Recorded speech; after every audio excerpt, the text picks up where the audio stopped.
কোটা সংস্কার আন্দোলনের শিক্ষার্থীদের উপর হামলা চালিয়েছেন ছাত্রলীগের নেতাকর্মীরা। হামলায় আন্দোলনকারী শিক্ষার্থীদের অনেকে মারধরের শিকার হয়েছেন। আক্রান্ত শিক্ষার্থীদের মধ্যে ছাত্রীরাও রয়েছেন। 15 জুলাই টিএসসিতে কোটা সংস্কার আন্দোলনে যুক্ত শিক্ষার্থীরা সমাবেশ করেন। বেলা 3টার দিকে বিজয় একাত্তর হলের সামনে শুরু হয় সংঘর্ষ। আন্দোলনকারীদের একটি দল বিজয় একাত্তর হলে প্রবেশ করতে গেলে তাদের বাধা দেওয়া হয়।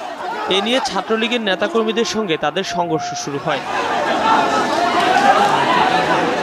আন্দোলনকারী শিক্ষার্থী ও ছাত্রলীগের নেতাকর্মীরা দুই পাশে অবস্থান নিয়ে কিছুক্ষণ পাল্টাপাল্টি ধাওয়া ও ইটপাটকেল নিক্ষেপ চালিয়ে যান। অনেক শিক্ষার্থী ছাত্রলীগের নেতাকর্মীদের লাঠির আঘাতে আহত হয়েছেন।